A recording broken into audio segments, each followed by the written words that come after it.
No La Jolla history is complete without the great Pat Schaelchlin. Mark Tarasic shares some memories.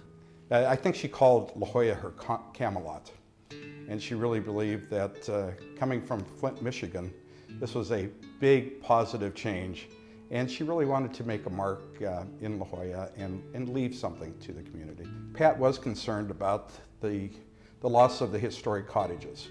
And you know, La Jolla started out as just a wonderful area, and we had these great cottages, and they were coming down one by one.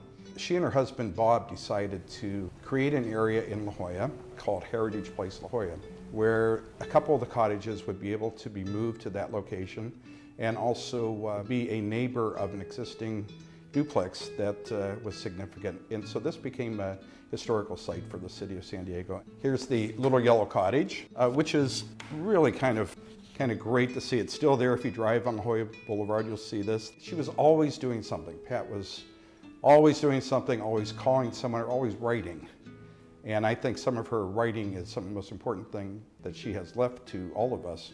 One of my favorite books, La Jolla, The Story of a Community, 1887 to 1987. It really did a great job of talking about the community. Some unbelievable photographs in here. I really, hope that a lot of people have this in their library. But she would not quit. She was constantly looking at this house and that house and trying to figure out how it could be saved, or if someone was trying to do something to it that probably shouldn't be done. She didn't rest. She really didn't. La Jolla Historical Society was one of her true loves.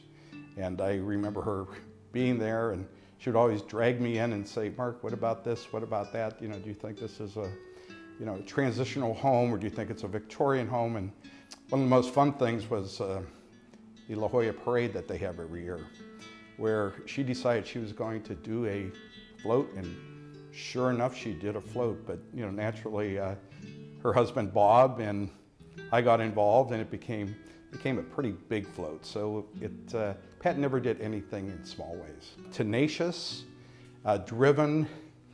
Preservation was her life, her hobby along with it. She could run a designer showcase function, and she could turn right around and be up there in front of city council. So just the type of woman you want to have on your side.